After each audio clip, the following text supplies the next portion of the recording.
नमस्कार दोस्तों, मैं शंकर धाकड़ आप सभी का बहुत बहुत स्वागत करता हूं। 22 फरवरी को कक्षा 10वीं का गणित का पेपर है। माध्यमिक शिक्षा मंडल भोपाल द्वारा जो गणित का मॉडल प्रश्न पत्र जारी किया गया है उसको सोल्व करवाने वाला हूं। दोस्तों, यह प्रश्न पत्र बहुत ही महत्वपूर्ण है, आप इसको समझ लीजिए। यह पेपर आपके लिए बहुत ही मददगार होगा। तो चलिए शुरू करते हैं। जैसा कि इसमें दिया गया है कि समय जो है इसमें 3 घंटे का रहेगा और 80 अंक का यह प्रश्न पत्र रहेगा। साथ ही निर्देश में बताया गया है कि सभी प्रश्न हल करना अनिवार्य है और प्रश्नों के साथ में अंक भी आवंटित किए गए हैं और प्रश्न क्रमांक 1 से 5 तक वस्तुनिष्ठ हैं और प्रश्न क्रमांक 6 से 23 तक प्रश्न दिए गए हैं जिनमें आंतरिक विकल्प यानी कि अथवा प्रश्न भी रहेंगे। पहला क्वेश्चन है, सही विकल्प चुनकर लिखिए। इसका पहला है, संख्याओं 4 और 9 का महत्तम समापवर्तक HCF होता है। तो 4 और 9 का महत्तम समापवर्तक दोस्तों 1 होता है, 1। दूसरा है, यदि किसी द्विघात बहुपद ax² plus bx plus c के शून्यक अल्फा और बीटा हैं तो अल्फा प्लस बीटा का मान होता है। तो दोस्तों अल्फा प्लस बीटा का मान जो इसमें दिया गया है वो -b/a होता है। अगला है, रैखिक समीकरण a1x plus b1y plus c1 equal to 0 और a2x plus b2y plus c2 equal to 0 के कोई हल न होने की शर्त है। तो कोई भी हल न होने की जो शर्त है वो ये है कि a1/a2 equal to b1/b2 not equal to c1/c2। तो इसमें b वाला जो है इसका आंसर रहेगा। अगला है, एक श्रेणी के बारे में इसमें दिया गया है। वैल्यू दी गई है कि 4, 2, 0, -2 में सार्व अंतर है। तो दोस्तों इसमें सार्व अंतर -2 होगा। पांचवा है, किसी त्रिभुज ABC में DE समांतर BC है तो इसमें AD बराबर x, DB बराबर x-2, AE बराबर x+2 तथा EC बराबर x-1 है। तो x का मान कितना होगा? तो दोस्तों इसमें x का मान 4 होगा। अगला क्वेश्चन देख लेते हैं कि बिंदुओं A ब्रैकेट में x1 y1 और B ब्रैकेट में x2 y2 को मिलाने वाली रेखा के मध्य बिंदु के निर्देशांक क्या होंगे? तो इसका उत्तर है x1 प्लस x2/2 कामा y1 प्लस y2/2। तो ये इसका फर्स्ट वाला इसका उत्तर रहेगा। दूसरा क्वेश्चन है, रिक्त स्थान भरिए। इसका पहला है कि भाज्य बराबर खाली स्थान गुणित भागफल प्लस शेषफल। तो इसमें भाज्य बराबर यहाँ पर भाजक आएगा पहले के उत्तर में। दूसरा है, घात 2 के किसी बहुपद के अधिकतम शून्यक हो सकते हैं। तो दोस्तों इसका उत्तर है अधिकतम 2 शून्यक हो सकते हैं, खाली स्थान में 2 आएगा। तीसरा है, द्विघात समीकरण ax² plus bx plus c equal to 0 के विविक्तर का सूत्र है। d बराबर क्या होगा? तो दोस्तों d बराबर b² माइनस 4ac इसका आंसर रहेगा। d बराबर b² माइनस 4ac होता है। चौथा है, समांतर श्रेणी a+d कामा a+2d कामा a+3d का nवां पद होगा। तो दोस्तों इसका nवां पद होता है कि a प्लस ब्रैकेट में n-1 आएगा और मल्टीप्लाई में वापस जो है यहाँ पर d आ जाएगा। a प्लस ब्रैकेट में n-1 और ब्रैकेट के बाहर d आएगा, ये इसका आंसर रहेगा। पांचवा है कि वे सभी आकृतियां जिनके आकार समान होते हैं परंतु इनके माप समान होने आवश्यक नहीं है, वे आकृतियां समरूप आकृतियां कहलाती हैं। छठवा है, बिंदु 4, 0 खाली स्थान अक्ष पर स्थित है। तो दोस्तों यह x अक्ष पर स्थित है।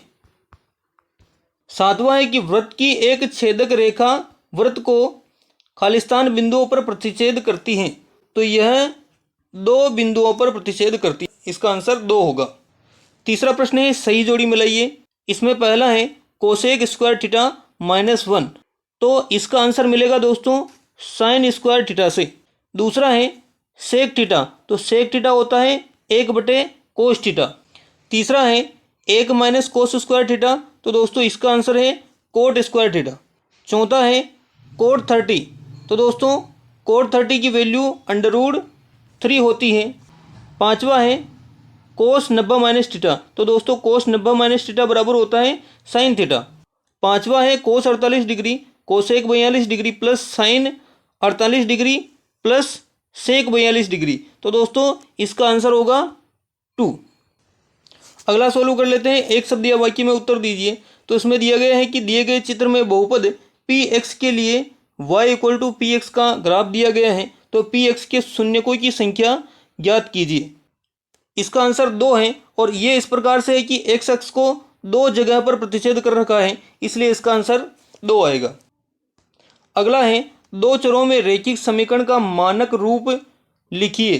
तो दोस्तों दो चरों में रैखिक समीकरण का मानक रूप होता है a x plus b y plus c equal to 0। तीसरा है किसी द्विघात समीकरण के विभक्तर का मान 0 है तो इसके मूलों की प्रकृति कैसी होगी। तो इसके मूलों की प्रकृति दोस्तों वास्तविक और बराबर होती हैं। चौथा है वृत्त की परिधि का सूत्र है। तो वृत्त की परिधि का सूत्र दोस्तों 2 पाई आर होता है, 2 पाई आर।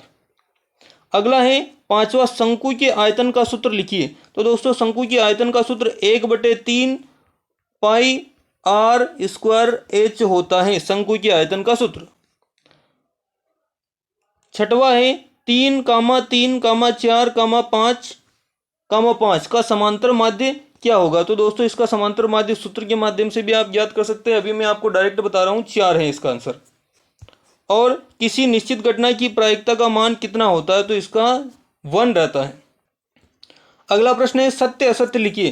दोस्तों पहला है दो धनात्मक पूर्णांक ए और बी दिए रहने पर ऐसी अद्वितीय पूर्ण संख्याएं क्यू और आर विद्यमान हैं कि a equal to b q plus r और आर 0 से बड़ा है या बराबर और बी से छोटा है। तो ये दोस्तों सत्य हैं। दूसरा है वृत्त का क्षेत्रफल पाई आर स्क्वायर होती है। तो दोस्तों वृत्त का क्षेत्रफल 2 पाई आर होता है, पाई आर स्क्वायर नहीं होता। सत्य है, दूसरा वाला असत्य रहेगा। गोले का संपूर्ण पृष्ठ पाई आर स्क्वायर होता है। तो नहीं दोस्तों गलत है ये भी। चौथा देखते हैं माध्यक बहुलक एवं माध्य के मध्य संबंध हैं 2 माध्यक बराबर बहुलक प्लस 3 माध्य। तो दोस्तों ये गलत है क्योंकि माध्यक के साथ में 3 आना चाहिए, तो ये भी असत्य रहेगा। पांचवा सोल्व कर लेते हैं कि किसी वृत्त की अनंत स्पर्श रेखाएं हो सकती हैं। तो दोस्तों यह सत्य है। छठवा है कि किसी घटना की प्रायिकता P है तो P 0 से बड़ा या बराबर है और 1 से छोटा या बराबर है। तो ये भी सत्य रहेगा। तो इस प्रकार से दोस्तों पहला, पांचवा और छठवा सत्य है और दूसरा, तीसरा, चौथा असत्य है। अब इसमें जो प्रश्न दे रखे हैं वो मैं आपको बता देता हूँ। आपकी स्क्रीन पर मैं इसको शो कर रहा हूँ, आप स्क्रीनशॉट इसका ले लीजिए और अपनी तैयारी कंप्लीट कीजिए। और आपको परीक्षा की बहुत बहुत शुभकामनाएं। आपके सामने मैं इसे शो कर रहा हूँ, आप सभी प्रश्नों को अच्छे से देख लीजिए और आप इनकी तैयारी कीजिए। यह आपकी वार्षिक परीक्षा की तैयारी में बहुत ही सहायक सिद्ध होंगे। देख लीजिए 16, 17 ये 18 हैं, अथवा भी हैं, इनके सभी के अथवा दिए गए हैं। आप स्क्रीन को रोक रोक के इनको लिख सकते हैं। प्रश्न क्रमांक 19 है, 20 हैं, 20 का अथवा 21, 22 और ये 23 और ये 23वें का अथवा। तो इस प्रकार से इसमें 23 प्रश्न मैंने आपके सामने दिखाए हैं। दोस्तों ये वीडियो आपको कैसा लगा कमेंट में ज़रूर बताएं। वीडियो को लाइक करें और चैनल को सब्सक्राइब करें। धन्यवाद।